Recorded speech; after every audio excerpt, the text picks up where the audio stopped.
Hindi ko kailanman hinangad na maging ganito. Isang taksil na asawa, isang mapagpanggap na manugang. Pero sa loob ng 5 taon na wala si Jason, unti-unti akong nilamon ng katahimikan ng bahay na ito nang walang walang nakakapansin. At nung dumating si Liam, hindi ako naghanap ng kasalanan. Naghanap lang ako ng taong makakaramdam na buhay pa ako. Kung ikaw ang nasa lugar ko, sa ilalim ng parehong lamig, sigurado ka bang hindi mo gagawin ang pareho? Hanggang ngayon, kapag naririnig ko ang tunog ng ulan sa madaling araw, kusang lumalamig ang mga kamay ko. Doon ko kasi natutunan na ang pinakamalalim na sugat ay hindi nagmumula sa ingay, kundi sa napakatahimik na gabi. Sa gabi kung kailan ang tanging naririnig mo lang ay ang sarili mong paghinga at ang unti-unting pagbaba ng temperatura sa tabi mo. 11:30 na ng gabi. Nakaunan ako sa braso ko, nakatitig sa kisame ng kwarto namin na may bahagyang mantsa ng lumang tulo ng ulan sa sulok. Amoy katol ang buong paligid. Sa tabi ng kama, ang lumang bentilador na may kalawang sa elise ay maingay na umiikot, tila nagrereklamo sa bawat pag-ikot nito. Hawak ko ang cellphone ko. Hinihintay ang tawag na alam kong darating, pero hindi ko na alam kung bakit ko pa inaabangan. Nanginginig ang screen. Lumabas ang pangalan ni Jason. Sinagot ko agad. Ang mukha niya ang bumungad sa maliit na screen. Pagod. May uling payata sa gilid ng noo mula sa pabrika sa Nagoya. At suot ang lumang gray na t-shirt na may kupas na tatak ng kumpanya niya roon. Halos hindi ko na maaninag ang mga mata niya dahil sa singkit ng pagod. Sabrina, gising ka pa? Paos ang boses niya. Oh, hinihintay kita, sabi ko. Sinubukan kong ngumiti, pero naramdaman ko ang bigat sa aking mga pisngi.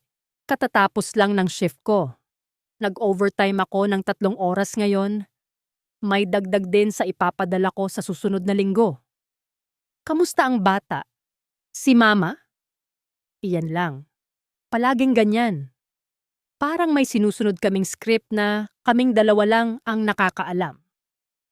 Walang kamusta ka o namimiss kita. Ang bawat pag-uusap namin ay naging parang pag-uulat ng negosyo. Ako ang manager ng bahay, siya ang taga-suporta sa malayo. Maayos naman sila. Nakatulog na si Junjun. Si Mama naman, kakatapos lang magrosaryo. Mabuti. Magtipid kayo sa kuryente ah. Mahirap ang trabaho rito ngayon. Malamig pa. Lumingon siya sa gilid. May tinawag na kasama sa trabaho sa wikang Hapon. Tapos ay humarap ulit sa akin. Sige na Sabrina, matulog ka na. Maaga pa ako bukas. Sige, mag-iingat ka. Namatay ang screen. 3 minuto at 42 segundo. Iyon na ang buong kabuuan ng kasal namin para sa linggong ito. Napatingin ako sa tabi ko. Ang unan ni Jason ay maayos na nakalatag. Nakabalot sa asul na punda na amoy mothballs dahil matagal nang hindi nagagamit. Malinis. Sobrang linis na parang walang taong nagmamay-ari nun. Nauhaw ako bigla. Bumangon ako at lumabas ng kwarto. Ang sahig na kahoy ay lumalangit-ngit sa bawat hakbang ko. Sinubukan kong maglakad ng napakagaan.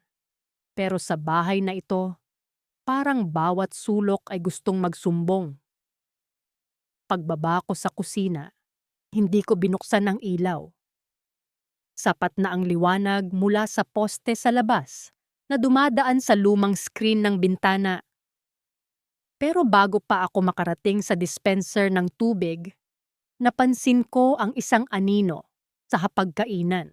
Nakahupo roon ang aking biyenan, si Aling Marta. Suot ang kupas na duster na may bulaklak dahan-dahang dulas ng kanyang mga daliri sa mga kahoy na butil ng kanyang rosaryo. Hindi siya nakatingin sa akin, ngunit alam kong alam niyang nandoon ako. Si Jason? Tanong niya. Ang boses ay parang tuyong dahon na nagkiskisan. Opo ma, katatawag lang. Katatapos lang po ng overtime niya. Tumango siya ng dahan-dahan. Hindi pa rin pinuputol ang pag-ikot ng rosaryo sa kanyang mga kamay. Mabuti. Siguraduhin mong nakapatay ang mga ilaw sa sala bago ka matulog. Mahirap magpadala ng pera mula sa malayo. Opo ma, patay naman po lahat. At huwag mo masyadong buksan ang aircon sa kwarto nyo. Masanay ka sa bentilador. Bentilador lang po ang gamit ko. Hindi na siya sumagot. Nagpatuloy ang bulong ng kanyang mga dasal sa dilim.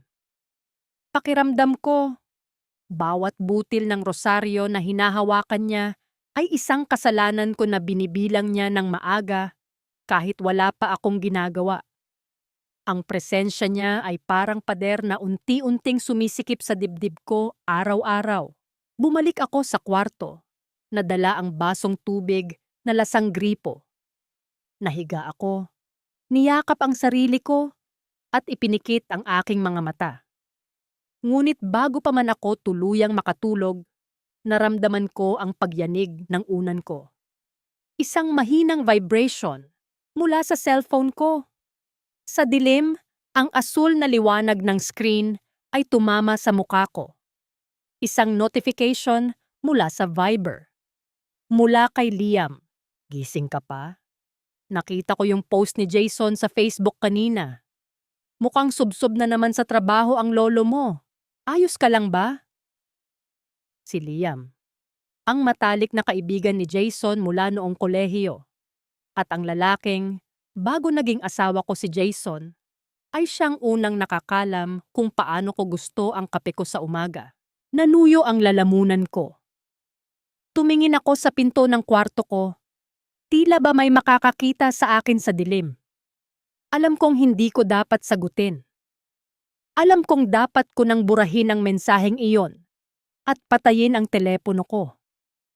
Pero ang dulo ng mga daliri ko ay tila may sariling isip. Nanginginig habang nakatitig sa umiilaw na screen. Kung pwede ko lang ibalik ang oras, sana binitawan ko na lang ang telepono ko nung gabing yon. Sana hinayaan ko na lang na mapundi ang screen hanggang sa mamatay ang baterya. Pero hindi ko ginawa. Ang daling maghanap ng dahilan kapag uhaw ka sa kaunting pansin. Ang sabi ko sa sarili ko noon, kaibigan naman siya ng asawa ko. Walang masama.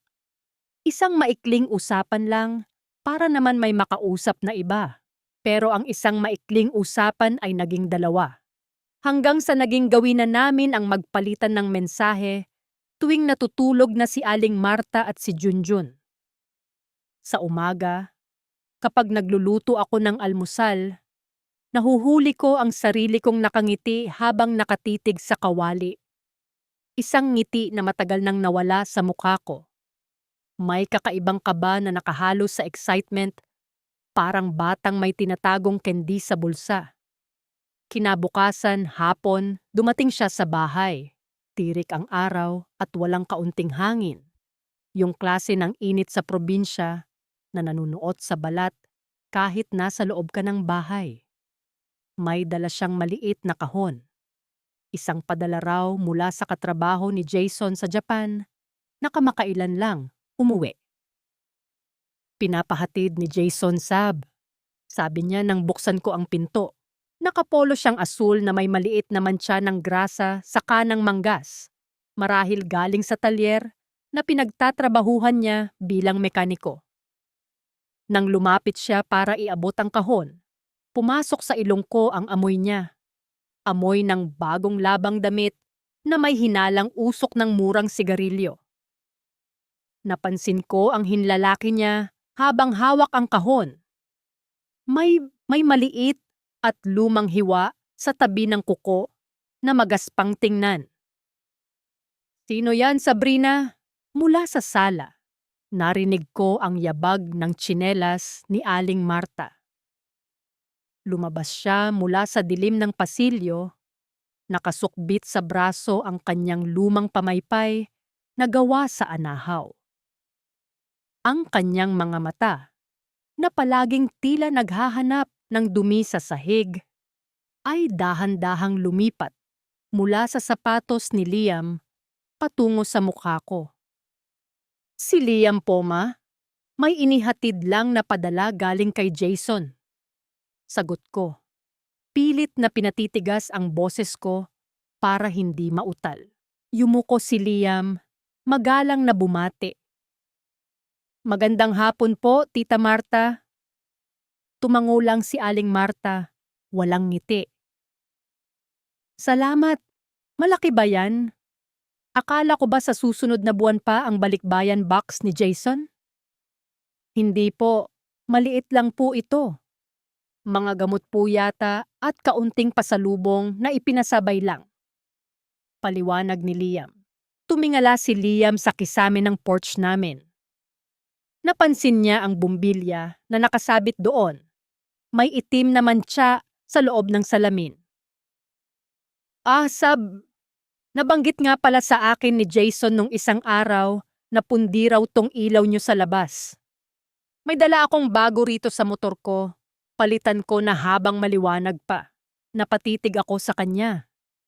Si Jason, tinawagan ang kaibigan niya para ipagawa ang ilaw namin.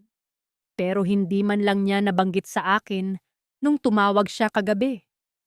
O baka naman nakalimutan niya lang sa dami ng iniisip niya. Alin man sa dalawa, may maliit na kirot akong naramdaman sa dibdib ko. Ngunit ang kirot na yon ay agad napalitan ng ibang uri ng tibok nang lumabas si Liam para kunin ang bumbilya sa compartment ng motor niya. Kumuha ako ng lumang sahig na kahoy na upuan mula sa kusina para tungtungan niya. Hawakan mo lang tong silya, Sab. Medyo maalog ang paa nito. Sabi niya habang umaakyat. Tumayo ako sa tapat ng upuan. Hinawakan ng dalawang kamay ko ang gilid nito para hindi siya mawalan ng balanse. Dahil sa taas niya, halos kapantay ng mukha ko ang baywang niya. Naamoy ko muli ang detergent sa polo niya. Kitang-kita ko ang maliliit na butil ng pawis na naglalakasan sa gilid ng leeg niya, pababa sa kanyang tubong leeg. Ang mga braso niyang may buhok at may mga ugat na litaw dahil sa trabaho ay pamilyar sa akin mula sa nakaraan. Naramdaman ko ang init ng katawan niya na tila lumalaban sa init ng hapon. Parang may kung anong kuryente na dumadaloy mula sa kahoy ng upuan patungo sa mga kamay ko. Akin na yung bagong bumbilya, sabi niya, dahan-dahang tumingin pababa sa akin. Inabot ko ang bumbilyang dilaw mula sa bulsa ng duster ko. Nang kunin niya ito, hindi lang ang bumbilya ang nahawakan niya. Ang magaspang niyang palad, kasama ang hinlalaking may lumang hiwa sa kuko, ay sumakop sa buong likod ng kamay ko. Hindi ko binawi ang kamay ko. At hindi niya agad binitawan ang sa akin. Nanatili ang hawak niya ng 3 segundo. Parang tumigil ang pag-ikot ng bentilador sa loob ng bahay. Tumingin siya ng diretso sa aking mga mata, bago dahan-dahang bumaba ang tingin niya sa aking mga labi. Ang hininga niya, na bahagyang mabilis dahil sa init, ay naramdaman ko sa aking noo. Salamat, Sab. Mahina niyang bulong. Halos hindi marinig. Dapat doon pa lang. Nung hinawakan niya ang kamay ko sa ilalim ng init ng hapon, habang pinapalitan ang bumbilya, tumakbo na ako, pabalik sa loob ng bahay. Dapat doon pa lang, tinapon ko na yung bumbilya at sinabihan siyang umalis na. Pero ang tao nga naman, kapag nagsisimula ng malunod sa sarili niyang kalungkutan, kahit anong kamay ang iabot sa kanya, kakapitan at kakapitan niya. Kahit alam niyang may lason ito. Nang umalis si Liam, pumasok agad ako sa banyo. Binuksan ko ang gripo at hinugasan ang aking mga kamay gamit ang sabong panlaba na nandoon. Kinuskos ko ng kinuskos ang likod ng kamay ko hanggang sa mamula ang balat ko na parang sa ganoong paraan ay mabubura ko ang init na iniwan ng palad niya. Pero walang nangyari. Sa tuwing ipipikit ko ang mga mata ko, nakikita ko pa rin kung paano siya tumingin sa mga labi ko. Kinagabihan, hindi ako makatulog. Ang bawat tibok ng lumang wall clock sa sala ay parang sumasabay sa kabog ng dibdib ko. Bandang 1:00 ng madaling araw, dahan-dahan akong bumangon. Pumunta ako sa banyo, ang tanging lugar sa bahay na ito kung saan may kandado ang pinto, ang tanging lugar kung saan hindi ako maabot ng mga mata ni Aling Marta. Naupo ako sa takip ng inidoro.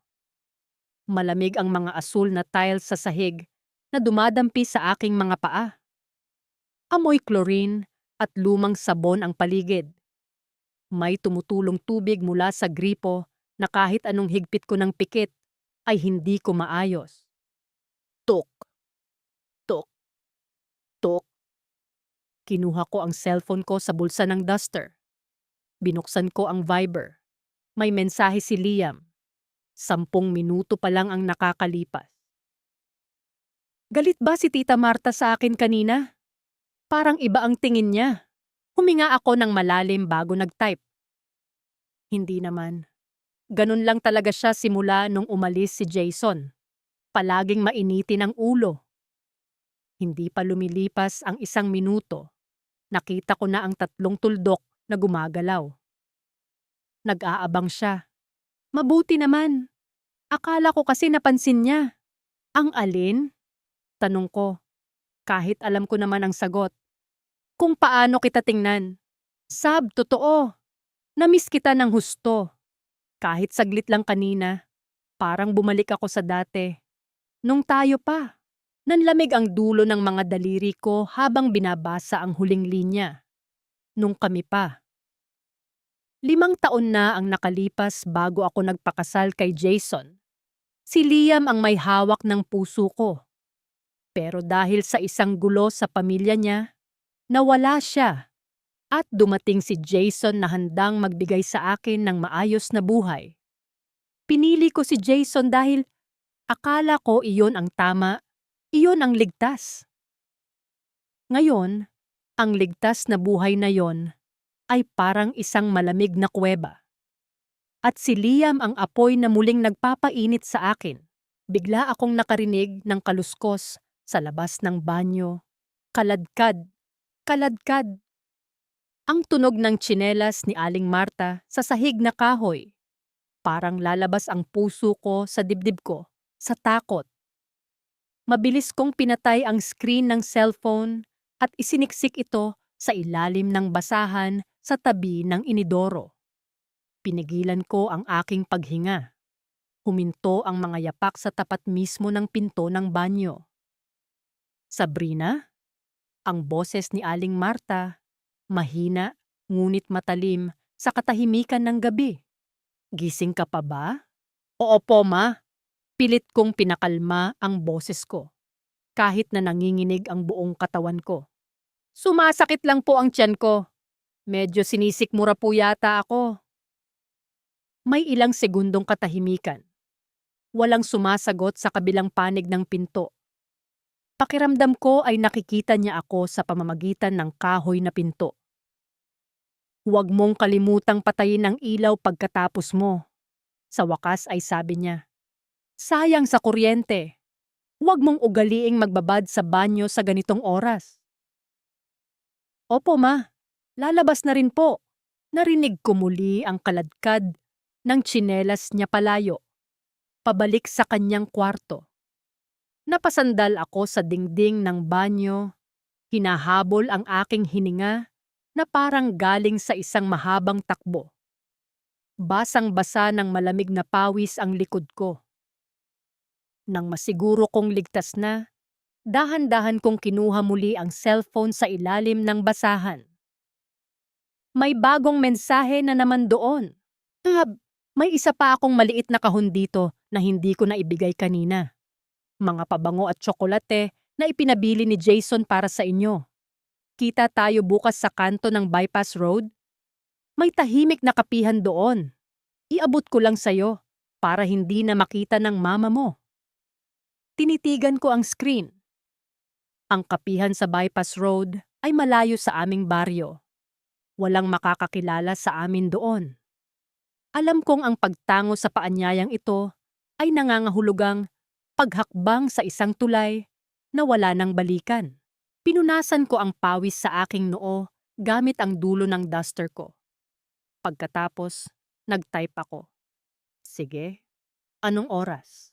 Kung tatanungin mo ako ngayon, kung bakit ako pumunta sa kapihang yon, sa kabila ng takot ko nung gabing dumaan si Aling Marta sa labas ng banyo, siguro sasabihin ko sa'yo na dahil pagod na ako. Pagod na akong maging anino sa loob ng bahay ng sarili kong asawa. Pagod na akong maging tagapangalaga ng mga bagay na hindi naman talaga akin. Pero ang totoo, mas simple pa roon. Gusto ko lang maramdaman muli na may nakakakita sa akin bilang isang babae, hindi lang bilang ina o driver ng gawaing bahay. Gumawa ako ng dahilan kay Aling Marta kinabukasan. Sabi ko, kailangan kong pumunta sa bayan para bilhin ang mga gagamitin sa proyekto ni Junjun sa paaralan. Bitbit ko ang lumang eco bag na may bahagyang tastas sa hawakan nang lumabas ako ng gate. Pakiramdam ko, bawat kapitbahay na nadadaanan ko ay nakatitig sa akin, alam ang bawat maruming iniisip ko. Sumakay ako ng tricycle patungo sa Bypass Road. Ang hangin ay tuyo. May kasamang alikabok na dumidikit sa pawisang leeg ko. Ang kapihan ay isang maliit na pwesto sa tabi ng highway, malapit sa mga palayan.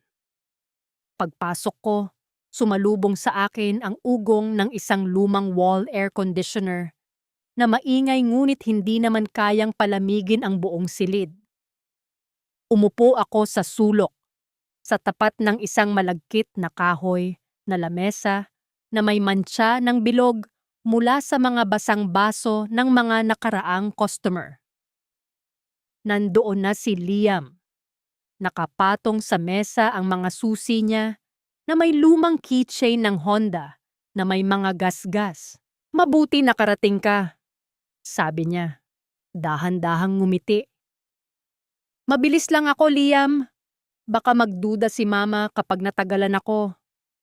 Sabi ko habang inilalagay ang eco bag sa tabi ko. Inabot niya sa akin ang isang maliit na plastic bag. Sa loob, may 2 bar ng Toblerone na medyo malambot na dahil sa init ng biyahe at isang maliit na bote ng pabango na may tatak na banyaga. Ito yung pinadala ni Jason.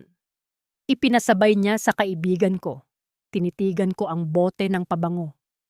Isang simpleng bagay, pero pakiramdam ko ay napakabigat nito. Salamat, Sumandal si Liam sa lamesa. Inilapit ang kanyang muka sa akin. Hindi mo naman kailangang magmadali palagi. Kamusta ka na talaga? Yung totoo. Ang simpleng tanong na iyon. Yung tanong na 5 taon ko nang hindi naririnig mula kay Jason, ay tila nagtanggal ng isang malaking bara sa lalamunan ko. Nagkwento ako. Sinabi ko kung paano ako napapagod sa paulit-ulit na takbo ng araw ko. Kung paano ako natatakot sa bawat titig ng biyenan ko. At kung paano ko nararamdaman na dahan-dahan akong naglalaho habang lumilipas ang mga taon. Nakinig siya. Hindi siya sumasabat. Hindi niya ako pinapayuhan na magtiis ka lang para sa pamilya. Tulad ng palaging sinasabi ng iba. Tinititigan niya lang ako. Sumasabay ang bawat tango sa bawat sakit na inilalabas ko. Sa gitna ng aming pag-uusap, biglang may dumaan sa labas ng malaking salamin ng kapihan. Isang matandang babae na may bitbit na malaking basket ng tuyong isda. Si Aling Nena, kapitbahay namin na 3 bahay lang ang agwat sa amin. Sa sobrang gulat at takot ko, bigla kong nabitiwan ang kutsarita na hawak ko. Ting! Maingay itong bumalandra sa gilid ng baso ko bago nahulog sa sahig. Halos mapatalon ako sa upuan ko. Mabilis kong iniwas ang mukha ko at yumuko. Pilit na nagtatago sa likod ng menu card. Sab, okay ka lang? Nag-alalang tanong ni Liam. Si Aling Nena yon, Liam. Ang kapitbahay namin. Bulong ko, ramdam ko ang mabilis na pag-akyat ng dugo sa aking mukha hanggang sa manginig ang aking mga labi. Kapag nakita niya ako rito, kapag nakita niya tayong magkasama, shh!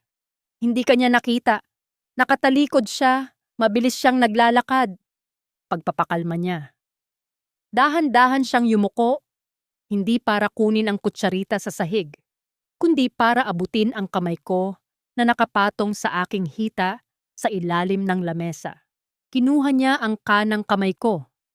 Sa pagkakataong ito, hindi ito aksidente. Mahigpit niyang pinasok ang kanyang mga daliri sa pagitan ng mga daliri ko. Ang init ng kanyang palad ay agad lumipat sa akin. Tila ba sinusubukan niyang ibigay ang lahat ng lakas niya para patigilin ang panginginig ko. Nandito ako, Sab. Walang makakakita sa atin. Bulong niya. Tumingin ako sa kanya. Basa na ang gilid ng aking mga mata sa halo-halong takot, kaba, at isang kakaibang ginhawa. Dapat kong bawiin ang kamay ko. Dapat kong isipin si Jason na nagpapakapagod sa Japan.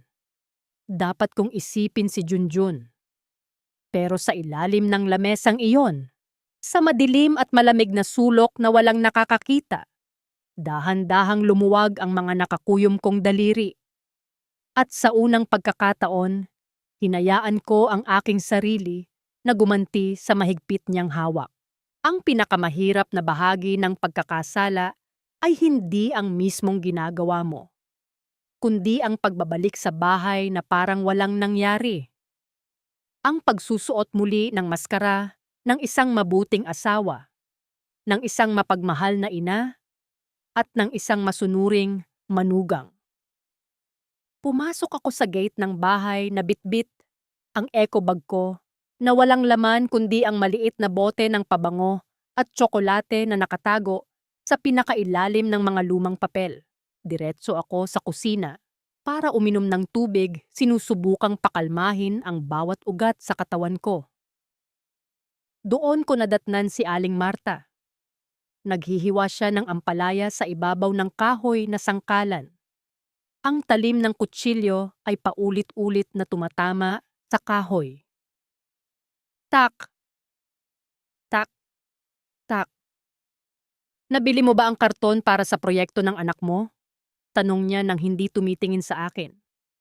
Ang amoy ng piniritong isda at bawang ay sumisiksik sa ilong ko. Hinaluan ng amoy ng pawis ko mula sa biyehe. Wala po palang stock dun sa unang bookstore na pinuntahan ko, ma. Pilit kong pinanatiling patag ang boses ko. Bukas ko na lang po siguro babalikan sa bayan. Tumigil siya sa paghihiwa. Dahan-dahan niyang ibinaba ang kutsilyo at lumingon sa akin. Ang kanyang mga mata na napapaligiran ng malalalim na kulubot ng katandaan ay tumitig ng diretso sa aking leeg. Nakalimutan kong isuot muli ang kwintas na may krus na ibinigay ni Jason nung umalis siya. Naiwan ko ito sa bulsa ng duster ko nang mag-ayos ako ng buhok sa banyo ng kapihan. May nakakita raw sa iyo sa bypass road, sabi niya. Ang boses ay napakahina, ngunit parang kulog sa pandinig ko. Si Nena, galing sa palengke. Nakita ka raw na bumaba sa tricycle malapit sa mga kapihan doon. Naramdaman ko ang biglang pagkatuyo ng aking laway. Ang kamay kong nakahawak sa baso ay nagsimulang manginig. Opo, ma. Kasi po, sarado yung daan sa may tulay. Doon po pinadaan ng driver ang tricycle para umiwas sa traffic. Sumakit po kasi ang tiyan ko kaya bumaba muna ako para maghanap ng banyo. Tinitigan niya ako ng ilang segundo. Isang masakit na katahimikan ang namagitan sa aming dalawa, na tanging ang ugong lang ng lumang refrigerator ang naririnig.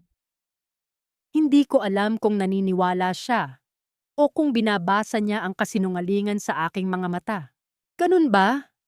sabi niya sa wakas, bago muling hinawakan ang kutsilyo at nagpatuloy sa paghihiwa. Tak, tak, tak. Sabi ko nga kay Jason kagabi, mag-iingat ka sa paglabas-labas. Maraming tsismosa sa daan ngayon. Kahit wala kang ginagawa, bibigyan ka ng kwento. Opo ma, bulong ko, bago mabilis na umakyat sa kwarto ko. Nang gabi ring iyon, tumawag si Jason. Sa pagkakataong ito, mas maikli ang usapan namin. Sinabi niya na kailangan niyang matulog ng maaga dahil 12 oras ang shift niya bukas. Tinanong niya ako tungkol sa ipapadala niyang pera para sa maintenance na gamot ng mama niya. Buong oras na nagsasalita siya, nakatitig lang ako sa mukha niya sa screen. Mukha siyang dayuhan, isang taong malayo, na ang tanging ugnayan sa akin ay ang perang ipinapadala niya buwan-buwan. Nang mamatay ang tawag, nahiga ako sa kama. Napakaigting ng katahimikan sa kwarto. Ipinikit ko ang aking mga mata, pero ang nararamdaman ko pa rin ay ang magaspang na palad ni Liam na humahawak sa aking kamay sa ilalim ng lamesa. Ang init na yon, ang kuryenteng yon, ay tila ayaw nang umalis sa balat ko. Sinubukan kong labanan. Sinabihan ko ang sarili ko na tanga ako, na masisira ang buhay ko, na tapat na tao si Jason at hindi niya karapat-dapat maranasan ito. Huwag, bulong ko sa dilim. Huwag mo nang i-text. Kinuha ko ang cellphone ko. Balak ko sanang ilagay ito sa loob ng cabinet para hindi ko na makita. Pero bago ko pa magawa, binuksan ko ang Viber. Wala siyang mensahe. Siguro ay nararamdaman din niyang mapanganib ang ginagawa namin. Dapat ay natuwa ako. Dapat ay nakahinga ako ng maluwag. Pero ang naramdaman ko ay isang matinding dusa. Isang gutom na tila sumisira sa katinuan ko. Sa unang pagkakataon, ako ang unang gumawa ng hakbang. Ako ang kusang bumitaw sa huling tali ng aking katinuan. Nag-type ako, "Salamat sa kanina. Nakauwi ako ng maayos." Hindi pa lumilipas ang 10 segundo, sumagot siya. "Gusto mo ulit magkita bukas? Sa dating lugar, parehong oras." Nakatitig ako sa screen habang mabilis na tumitibok ang puso ko. Alam ko ang sagot na dapat kong isulat. Alam kong ito na ang huling pagkakataon para lumiko pabalik. Ngunit ang isinulat ko ay, saan? Ang bawat titik na itinitype ko ay parang pagpukpok ng pako sa kabaong ng buhay na akala ko'y ligtas na ang kinabukasan. Saan? Isang salita lang, pero sapat na para itapon ang natitira kong dignidad sa kanal. "Sa bahay ko," sagot niya. "Umalis na ang mga kasama ko sa talyer. Walang tao. Ligtas tayo rito, Sab." Bahay niya. Hindi na sa publikong lugar. Hindi na sa kapihang may salamin. Iyon ang huling bakod na kailangan kong lampasan. At sa sandaling iyon, ang takot na nararamdaman ko ay hindi na para sa panganib, kundi para sa sarili ko. Dahil alam ko na sa oras na tumapak ako sa bahay na yon wala na. Hindi ko na mababawi ang sarili ko. Kinabukasan, ang kilos ko sa loob ng bahay ay parang isang programang autopilot. Nagluto ako, naglinis, nagpaligo kay Junjun, pero parang nanonood lang ako ng sarili ko sa pelikula. Lahat ng galaw ko ay mababaw. Si Aling Marta, sa bawat paglingon ko, ay tila nakamasid. Ramdam ko ang mga mata niya sa likod ng aking ulo. Binabasa ang bawat tibok ng pulso ko. Sabrina, tawag niya habang nagtutupi ako ng labada. Napatigil ako. Poma, ang tagal mong tumitig sa kawalan. Ano bang iniisip mo? Masyado ka bang napapagod sa trabaho mo rito? Hindi po, ma. Napuyat lang po yata ako. Ngumiti siya ng bahagya. Hindi yung ngiti na nagpaparamdam ng kagaanan, kundi yung ngiti na nagpaparamdam sa iyo na nakita ka na niya sa loob, na alam na niya ang bawat butas ng sikreto mo. Mag-ingat ka sa pagod, Sabrina. Minsan kapag masyadong pagod ang puso, nakakagawa tayo ng mga desisyong hindi na natin maitatama kahit kailan. Hindi ako sumagot. Tumalikod ako at nagkunwaring busy sa pagtutupi ng damit ni Jason. Ang bawat damit niya ay amoy sabon at alikabok. Amoy ng taong nagpapakapagod sa Japan para sa amin. Habang ang asawa niya ay nagpaplano ng pagtataksil sa isang talyer sa kanto. Pagdating ng hapon, sinabi ko kay Aling Marta na may pupuntahan lang ako sandali para magbayad ng kuryente sa bayan. Hindi na siya nagtanong. Hinayaan niya lang ako at ang katahimikang yun ang pinakamatinding parusa na ibinigay niya sa akin. Parang pinapayagan niya akong magkasala para mas lalo akong mabaon sa sarili kong kahihiyan. Naglakad ako ng mabilis. Ang bawat hakbang ko sa semento ay mabigat.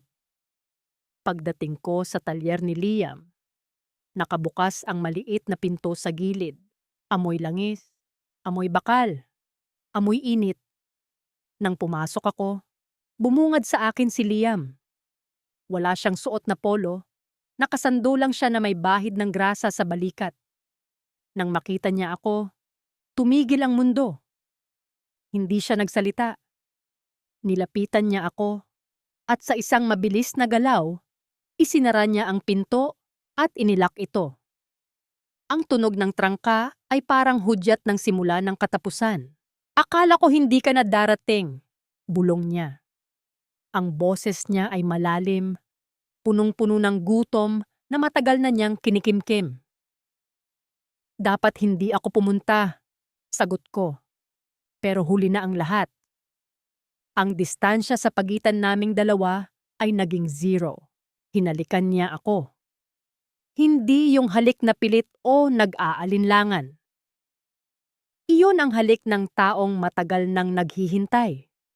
Isang halik na parang gusto niyang bawiin ang lahat ng taong nawala sa amin.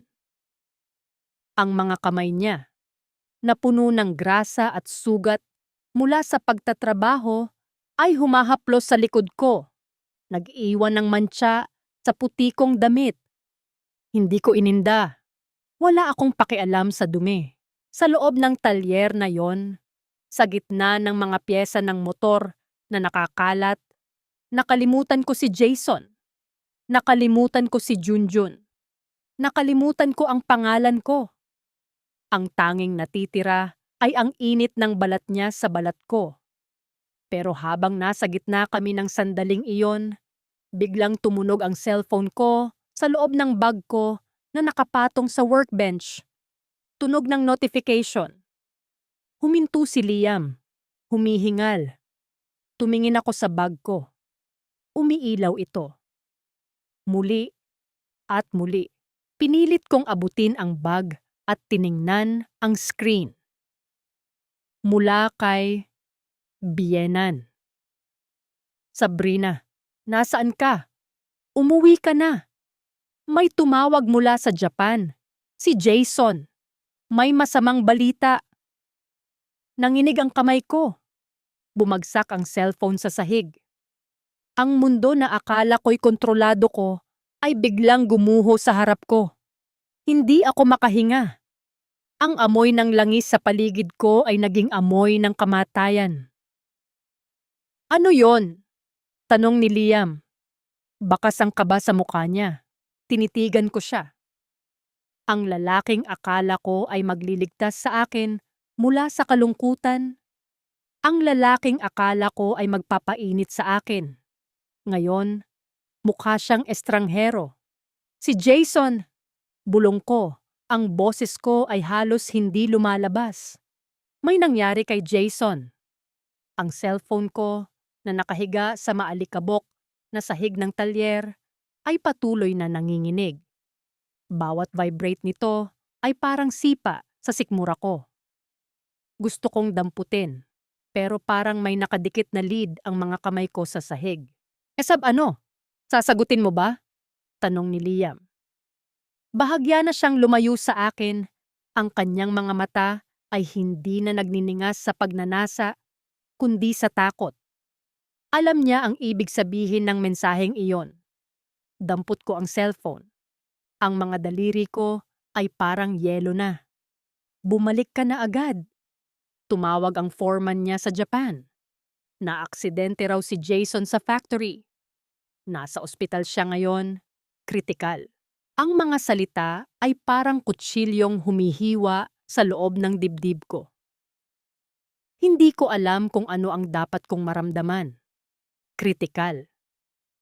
Ibig sabihin ba nun ay mawawala siya? Ibig sabihin ba nun ay nagkasala ako sa isang taong nasa bingit na ng kamatayan? Kailangan kong umuwi. Sabi ko, ang boses ko ay parang basag na salamin. Liam, kailangan kong umuwi. Teka, paano kung malaman nila? Tanong ni Liam, ang boses niya ay mabilis, puno ng pag-aalala para sa sarili niyang balat. Anong sasabihin mo kung nasaan ka? Hindi ko siya sinagot. Hindi ko na siya tiningnan. Isinuot ko ang tsinelas ko, kinuha ang bag ko, at lumabas sa pinto ng talyer. Ang sikat ng araw sa labas ay napakaliwanag, napakamasakit sa mata. Para akong inilabas mula sa isang madilim na kuweba, patungo sa isang entablado kung saan nakatingin ang buong mundo sa akin. Sumakay ako ng tricycle. Habang nasa biyahe, ang bawat kanto, ang bawat bahay na nadadaanan namin ay tila isang husgado. Nakita ko si Aling Nena na nagdidilig ng mga halaman sa tapat ng bahay niya. Tumingin siya sa akin at sa sandaling iyon, parang naramdaman ko ang paghusga niya. Alam ba niya? Nakita ba niya akong pumasok sa talyer ni Liam? Nang makarating ako sa bahay, nakabukas ang main door. Ang mga ilaw sa sala ay nakabukas kahit maliwanag pa ang labas. Nakaupo si Aling Marta sa sofa, nakahawak sa kanyang mga tuhod. Ang mukha niya ay walang bahid ng luha, pero ang kanyang mga mata ay parang dalawang hukay ng matinding galit at pagtataka. Saan ka galing? Tanong niya. Hindi siya sumigaw. Ang boses niya ay parang tumutusok na karayom. Sa bayan, ma. Sabi ko naman sa inyo. Sa bayan. Tumayo siya, dahan-dahan. Ang bawat hakbang niya palapit sa akin ay parang paghakbang ng isang hukom. Tumawag ang foreman ni Jason. Sabi niya, 2:00 pa raw nangyari ang aksidente. Pero tinawagan ko ang bookstore sa bayan. Sabi nila, sarado sila ngayong araw dahil holiday. Sabihin mo sa akin, Sabrina, nasaan ka galing? Nanigas ako. Ang lalamunan ko ay parang binalot ng tinik. Ma, naguguluhan ako. Si Jason, wag mong idadamay ang anak ko sa kadumihan mo. Biglang sigaw niya. Ang boses niya ay pumutok sa buong bahay. Alam ko ang ginagawa mo. Matagal ko nang alam. Nakita ko ang mga text. Nakita ko ang pagpunta mo sa bypass road. Nakita ko ang lahat. Pero pinatawad kita. Pinatatawad kita dahil iniisip ko ang mga apo ko. Pero ngayon, habang naghihingalo ang asawa mo, nandoon ka sa talyer ng kaibigan niya? Ang bawat salita niya ay parang hampas ng latigo sa balat ko. Napaluhod ako sa sahig. Ang eco bag ko ay tumagilid. At lumabas ang bote ng pabango na ibinigay ni Liam. Gumulong ito sa sahig. Huminto sa paanan ni Aling Marta. Tiningnan niya ang bote, tapos tiningnan niya ako ng may matinding pandidiri. "Umalis ka," bulong niya. "Ma, hindi. Kailangan ko siyang puntahan. Kailangan ko siyang bantayan. Sa syadta, huwag mong dungisan ng ospital na pagdadalhan sa kanya." Sigaw niya. Si Jason ay lalaban para mabuhay para sa anak niya. Hindi para sa isang babaeng gaya mo. Kung gusto mong magtaksil, gawin mo. Pero huwag kang magpapakita sa akin o sa apo ko hanggat hindi ko nasisigurong ligtas ang anak ko. Tumalikod siya at pumasok sa loob ng kwarto. Iniwan akong nakaluhod sa gitna ng sala. Hawak ang cellphone na wala ng load. Sa gitna ng isang bahay na hindi na sa akin ang pag-aari. Nakadapa ako sa sahig. At sa unang pagkakataon, hindi ako umiiyak para kay Jason. Umiiyak ako para sa sarili ko. Dahil alam ko, sa sandaling ito, ang pagtataksil ko ay hindi lang pagpikit sa mata. Ito ay pagpatay sa taong tunay na nagmahal sa akin, kahit wala siya rito. At ang mas masakit, alam kong si Liam ay hindi man lang tumawag o nag-text para tanungin kung nasaan na ako. Ang lalaking pinagpalit ko sa asawa kong nagpapakapagod. Naglaho na parang bula sa sandaling nagkaroon ng panganib. Ang buong gabi ay parang isang walang katapusang bangungot. Nakaupo lang ako sa harap ng gate namin. Hindi makapasok dahil alam kong nakalak ang pinto mula sa loob. Ang lamig ng semento sa ilalim ko ay humahalo sa panginginig ng aking mga kalamnan. Bawat tunog ng kuliglig ay parang pangungutya sa akin. "Nasaan ka na, Liam?" Kinuha ko ang cellphone ko. Zero balance. Hindi man lang ako makatawag sa ospital sa Japan.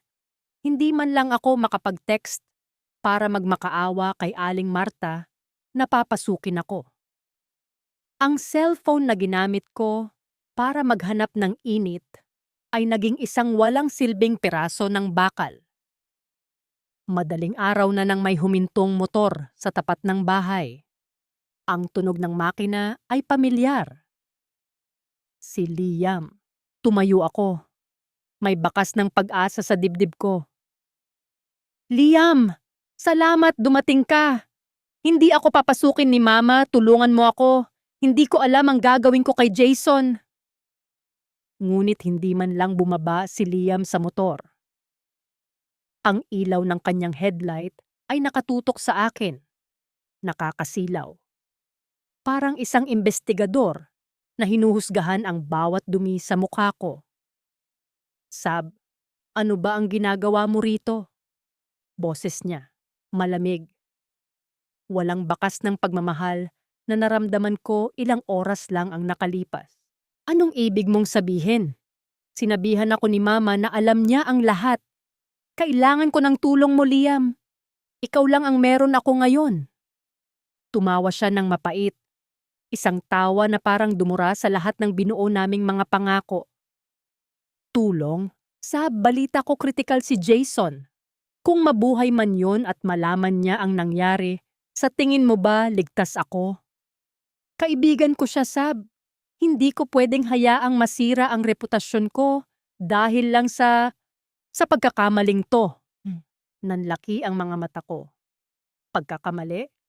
Yun lang ba to para sa'yo? Yung mga pangako mo?" "Wala akong pinangako," sagot niya habang inilalagay sa first gear ang motor. "Ikaw ang lumapit. Ikaw ang nag-text. Ikaw ang naghanap ng init sa labas ng bahay mo. Huwag mo akong idamay sa gulo ng pamilya nyo." Bago pa man ako makapagsalita, pinihit na niya ang silinyador. Umugong ang motor at mabilis siyang nawala sa dilim. Iniwan akong nakatayo sa harap ng bahay. Mas mag-isa, kaysa noong wala pa siyang dumadating sa buhay ko. Sa sandaling iyon, ang lahat ng ilusyon ay gumuho. Ang init, ang pagkakaunawaan, ang akala kong pagmamahal, lahat iyon ay bulalang na pumuputok kapag tinamaan ng katotohanan. Ilang minuto ang lumipas. Bumukas ang pinto ng gate. Hindi si Aling Marta, kundi ang anak kong si Junjun. Nakapajama pa siya. May hawak na maliit na teddy bear. Mama? Mahina niyang tawag. Tumakbo ako palapit sa kanya, pero biglang sumulpot si Aling Marta sa likod niya. Hinila ang bata pabalik sa loob. Huwag kang lalapit sa kanya. Malamig na utos ni Aling Marta. Naghagis siya ng isang plastic bag sa labas ng gate. Nandyan ang mga gamit mo. Huwag ka nang magpapakita sa amin. Kung mabuhay man si Jason, siya na ang bahalang magdesisyon kung tatanggapin ka pa niya. Pero para sa akin, patay ka na sa bahay na ito. Click. Ang tunog ng trangka ay parang huling pako sa kabaong ng nakaraan ko. Naiwan ako sa labas. Nakatingin sa bag na naglalaman ng mga damit ko, ng mga gamit ko, ng 5 taon ng buhay ko na itinapon na lang sa labas na parang basura. Tumingala ako sa langit. Walang bituin. Madilim. Tulad ng lahat ng nararamdaman ko. Wala na si Jason na naghihintay sa Japan. Wala na si Liam na magbibigay ng init. Wala na ang bahay na pinaghirapan ko. Ang natira na lang ay ang basang semento at ang isang tanong na paulit-ulit na nagpapabigat sa dibdib ko. Kung alam ko lang na ang kapalit ng isang sandali ng ligaya ay ang pagkawala ng lahat, magagawa ko pa rin ba ang parehong bagay? Hindi ko alam. At hanggang ngayon, habang naglalakad ako palayo sa bahay na yon sa dilim, hindi ko pa rin masagot. Pag-ibig ba talaga ang hinahanap ko? O sadyang napakatanga ko lang dahil hinayaan kong kainin ako ng sarili kong kalungkutan? Ang mga hakbang ko sa madilim na kalsada ay walang patutunguhan. Ang bag na dala ko ay mabigat, hindi dahil sa dami ng damit, kundi dahil sa bigat ng bawat alaala na nakasilid sa loob nito. Bawat kaluskos ng mga puno sa tabi ng kalsada ay parang bulong na humuhusga sa akin. Nakarating ako sa isang maliit na terminal ng bus. Walang tao, tanging ang asul na ilaw ng poste ang nagbibigay ng liwanag sa aking muka na halos wala ng bakas ng pag-asa. Naupo ako sa isang malamig na bench. Dito, sa gitna ng katahimikan, bigla kong naalala ang sinabi ni Aling Marta. Si Jason ay lalaban para mabuhay para sa anak niya, hindi para sa isang babaeng gaya mo. Sa loob ng 5 taon, akala ko si Jason ang dahilan kung bakit ako malungkot. Akala ko, dahil wala siya, wala akong halaga. Pero ngayong wala na ang lahat, ngayon na nakikita ko ang sarili ko sa refleksyon ng madilim na bintana ng hintayan. Nakikita ko ang isang babaeng matagal nang sumuko sa sarili niya. Kinuha ko ang cellphone ko. Wala na itong load, pero binuksan ko ang gallery. Ang huling litrato namin ni Jason bago siya umalis, noong nagpiknik kami sa dagat. Nakatawa siya. Yakap-yakap niya ako habang ang anak naming si Junjun ay nagtatampisaw sa tubig. Nakangiti ako roon. Isang ngiting totoo. Bakit ko hinayaang mamatay ang ngiting yun? Habang nakatitig ako sa litrato, may lumapit na isang matandang babae na nagbebenta ng kape at lugaw sa terminal. Tiningnan niya ako ng matagal. Marahil ay nahahalata ang pamumugto ng aking mga mata. Gusto mo ng kape, iha? Mukhang matagal pa ang biyahe mo. Malambot niyang alok. Umiling ako. Wala na po akong pera. Ngumiti ang matanda. Isang ngiting punong-puno ng pag-unawa, hindi ng panghuhusga. Alam mo, ang buhay parang kape yan. Minsan mapait, minsan kailangan ng asukal. Pero kahit gaano kapait, hindi ibig sabihin na kailangan mo nang itapon. Minsan kailangan mo lang dagdagan ng mainit na tubig para lumabnaw. Tumalikod siya at naglakad palayo. Iniwan akong nag-iisip sa kanyang mga salita. Dagdagan ng mainit na tubig. Kinuha ko ang bote ng pabango na ibinigay ni Liam, ang natitirang ebidensya ng aking pagtataksil. Tiningnan ko ito ng mabuti. Ang bango nito ay pamilyar. Pero ngayon, parang amoy ng pagsisisi ang nilalabas nito. Sa isang mabilis na kilos, itinapon ko ang bote sa basurahan. Hindi para itago ang ebidensya, kundi para itapon ang bahagi ng sarili ko na naniwalang kailangan ko ng ibang lalaki para mabuo ako. Habang naghihintay ng unang bus sa umaga, kinuha ko ang aking cellphone at nag-type ng mensahe sa draft. Hindi para kay Liam, hindi para kay Aling Marta, Jason. Kung nababasa mo man ito o kung makakauwi ka man, hihingi ako ng tawad. Hindi dahil gusto kong bumalik, kundi dahil gusto kong malaman mo na ang kasalanan ko ay sa sarili ko at hindi sa iyo. Ikaw ang naging mabuting asawa, ako ang naging mahinang babae. Patawarin mo ako, hindi dahil nararapat, kundi dahil kailangan ko ng kapayapaan para magpatuloy. Hindi ko ito ipinadala. Alam kong hindi na sapat ang salita. Pagdating ng bus, sumakay ako. Hindi ko alam kung saan ako pupunta. Siguro sa probinsya ng pinsan ko o baka magtatrabaho ako sa malayong syudad. Hindi na mahalaga. Ang mahalaga, sa bawat kilometrong nilalakbay ng bus palayo sa bahay na yon, pakiramdam ko ay unti-unti ring nawawala ang lason sa sistema ko. Hindi ko alam kung mabubuhay pa si Jason. Hindi ko alam kung makikita ko pa ba si Junjun. Ang tanging alam ko lang, ang paglalakbay na ito ay hindi na tungkol sa paghahanap ng init sa iba. Ito ay tungkol sa paghahanap ng sarili kong init. Sa gitna ng lamig ng aking sariling mga pagkakamali. Ang aral sa buhay?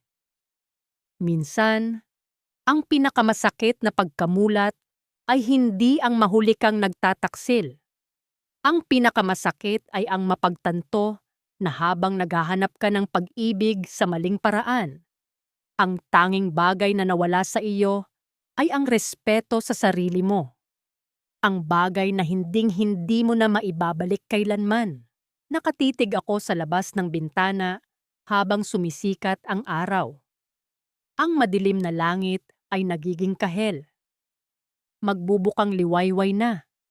At sa unang pagkakataon, matapos ang matagal na panahon, huminga ako ng malalim, hindi dahil sa takot, kundi dahil sa pagtanggap. Wala na ang lahat. At sa wakas, malaya na ako sa sarili kong kasinungalingan. Ang paglalakbay ng bus ay tila walang hanggan. Habang unti-unting sumisikat ang araw, ang bawat sinag na tumatama sa bintana ay parang nagtatanggal ng mga anino sa loob ko. Hindi ito masayang umaga. Ito ay isang umagang puno ng pagtanggap sa katotohanan na ang buhay ko ay hindi na kailanman magiging gaya ng dati. Pagbaba ko sa isang bayan na hindi ko man lang alam ang pangalan, ang ingay ng palengke ang sumalubong sa akin.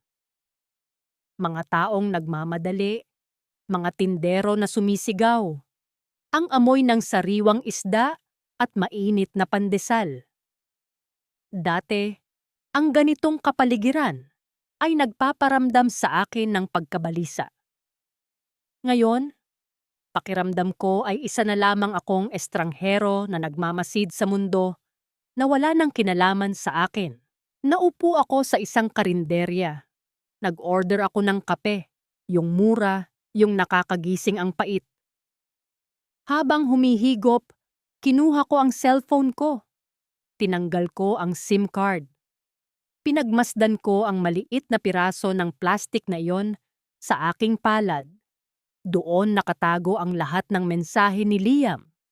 Ang lahat ng palitan namin ng mga salitang nagwasak sa kinabukasan ko. Sa isang iglap, binaliko ito sa gitna. Wala na. Ang ugnayan ko sa nakaraan ay naputol na kasabay ng SIM card na iyon. Pagkalipas ng ilang linggo, namasukan ako bilang katulong sa isang maliit na kainan sa bayan. Hindi madali ang buhay. Masakit sa likod, mainit sa harap ng kalan, at ang sweldo ay sapat lang para sa isang maliit na kwarto at kanin. Pero gabi-gabi, sa tuwing ilalapat ko ang ulo ko sa matigas na unan, nakakatulog ako nang walang takot na may makakakita sa akin na may hawak na telepono. Nakakatulog ako nang walang mabigat na sikretong kailangang itago sa ilalim ng unan. Isang hapon, habang naglilinis ako ng mga mesa, nakita ko sa diaryong nakalatag sa counter ang isang balita tungkol sa mga manggagawang Pilipino sa Japan. Hindi ko mapigilang basahin. Kritikal na kondisyon ng ilang manggagawa matapos ang aksidente sa factory. Tumibok ng mabilis ang puso ko. Hinanap ko ang listahan ng mga pangalan. Doon, nakita ko ang pangalan ni Jason. Nakalagay sa ilalim, kasalukuyang nagpapagaling. Inasahang makakauwi na sa Pilipinas sa susunod na buwan. Gumuho ang tuhod ko. Napakapit ako sa gilid ng mesa. Buhay siya. Buhay si Jason. Sa sandaling yun, hindi ako nakaramdam ng saya. Ang naramdaman ko ay matinding pangamba. Babalik siya. Babalik siya sa bahay na wala na ako. Babalik siya sa anak namin na hindi na ako ang nag-aalaga. At pagbalik niya, malalaman niya ang lahat. Ang talyer, ang bypass road, ang mga oras na dapat ay kasama ko siya, pero mas pinili ko ang isang taong hindi man lang ako kayang panindigan. Dapat ba akong matakot? Oo. Pero sa kabila ng takot, may isang kakaibang kapayapaan. Alam kong kailangan niya ang katotohanan. Kumuha ako ng papel at panulat. Isinulat ko ang lahat. Hindi ito sulat para manghingi ng tawad, kundi sulat ng pag-amin. Sinulat ko kung paano ako naging mahina. Kung paano ko hinayaan ang kalungkutan na maging lason.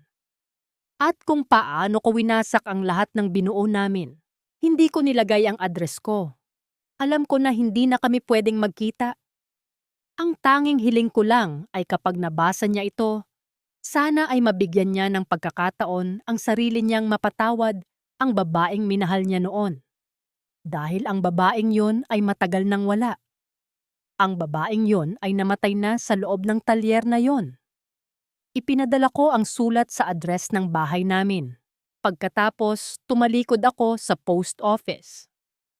Naglakad ako palayo, patungo sa isang buhay na hindi ko alam kung saan hahantong. Wala na ang mga luho, wala na ang pamilya, wala na ang mga maling pag-asa. Ang natitira na lang ay ako. Ang babaeng nagkamali, ang babaeng nasaktan, at ang babaeng natuto sa pinakamahirap na paraan na ang pinakamalaking pagtataksil na magagawa mo sa buhay ay hindi sa iyong asawa, kundi sa iyong sarili. Habang naglalakad ako sa ilalim ng papalubog na araw, napangiti ako. Hindi ngiting pilit, hindi ngiting may halong pait, kundi ngiting nagmula sa kalayaan. Minsan, kailangan mong mawala ang lahat para mahanap mo ang tanging bagay na mahalaga, ang iyong pagkatao. Hindi ko alam kung ano ang bukas, pero sa unang pagkakataon, hindi na ako natatakot harapin ito. Lumipas ang mga buwan. Ang bayan na itinuring kong kanlungan ay naging saksi sa pagbabago ko. Hindi na ako ang Sabrina na laging nakayuko o laging nagmamadali dahil sa kaba. Ang mga kamay ko na dati malambot at sanay sa gawaing bahay, ngayon ay magaspang na mula sa paghuhugas ng pinggan at pagbubungkal ng maliit na hardin sa likod ng inuupahan kong silid. Isang hapon, habang nag-aayos ako ng mga gamit sa kainan, may tumawag sa pangalan ko. Sabrina, dahan-dahan akong lumingon. Ang puso ko ay parang huminto sa pagtibok. Sa pintuan, nakatayo ang isang lalaking payat, mas maputla kaysa dati at may saklay sa kaliwang braso. Si Jason. Hindi siya mukhang galit. Wala akong nakitang bagsik sa kanyang mga mata. Tanging isang malalim, nakakapagod na pagod lang. Sa likod niya nakatayo si Aling Marta. Ang muka ay hindi mababasa ang emosyon. Jason, bulong ko. Gusto kong tumakbo, gusto kong lumapit, pero naramdaman ko ang bigat ng mga paa ko. Bakit ka nandito? Natanggap ko ang sulat mo, sagot niya. Mahina ang boses niya, paos. Parang galing sa mahabang panahon ng hindi pagsasalita. Salamat sa pagsasabi ng totoo. Hindi lahat ng tao, kaya gawin yon. Tumingin ako kay Aling Marta. Inaasahan ko ang sigaw, ang panghuhusga, o ang pagpapaalis sa akin. Pero tumingin lang siya sa malayo, sa papalubog na araw. Junjun? Tanong ko. Ang boses ko ay halos hikbi na. Nasa bahay siya. Pinatutulog ng kapatid ko, sagot ni Jason. Lumapit siya ng dahan-dahan. Ang tunog ng saklay niya sa sahig ay parang pintig ng oras. Sabrina, hindi ako nandito para makipag-away. Hindi ko rin kayang sabihin na napatawad na kita ng buo. Ang totoo, hindi ko pa alam kung paano. Tumigil siya sa harap ko. Pero nandito ako para ibigay sa iyo ito. Inabot niya sa akin ang isang sobre. Pagbukas ko, nakita ko ang mga papeles ng diborsyo. Hindi ko na kayang ibalik yung dati, sabi niya. Yung tiwala, yung pangarap namin na magkasama tayo hanggang pagtanda, nasira na. Pero hindi ko rin kayang mabuhay na may galit. Gusto kong maging maayos para kay Junjun. Gusto kong lumaki siya na alam na kahit hindi na kami ng mami niya, respetado pa rin namin ang isa't isa. Tumulo ang luha ko. Hindi dahil sa sakit, kundi dahil sa isang uri ng ginhawa na hindi ko akalaing makakamtan ko. Hindi niya ako kailangan, hindi niya ako kailangang patawarin agad. Pero binigyan niya ako ng pagkakataong maging tao muli. Salamat, Jason. Sabi ko, pirmahan ko ito. Ito lang ang tanging paraan para maging maayos ang lahat para sa'yo at kay Junjun. Sabrina, tawag ni Aling Marta bago sila tumalikod. Ang buhay ay hindi natatapos sa isang pagkakamali. Ang pagpapatawad ay hindi para sa iyo, kundi para sa amin na gustong magpatuloy. Sana, sa pagpili mo ng bagong landas, huwag mo nang hayaang kainin ka ng sarili mong lungkot. Pinanood ko silang maglakad palayo.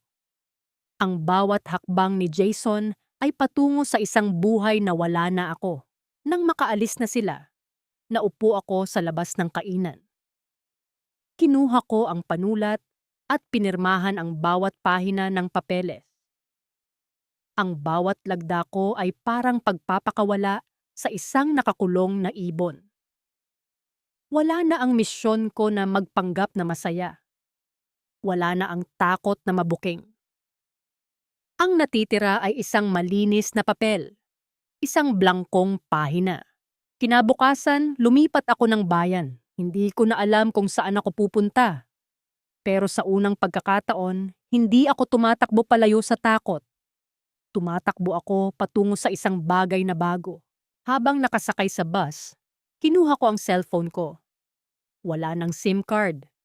Pero tiningnan ko ang sarili ko sa black screen nito. Ang babaeng nakita ko ay hindi na ang babaeng naghahanap ng atensyon sa talyer. Siya ay isang babaeng may pilat. Oo, pero ang pilat na iyon ay hindi na tanda ng pagkatalo. Ito ay marka ng isang taong nagkamali, natuto, at nagbayad ng presyo. At sa wakas, handa na siyang mabuhay ng totoo.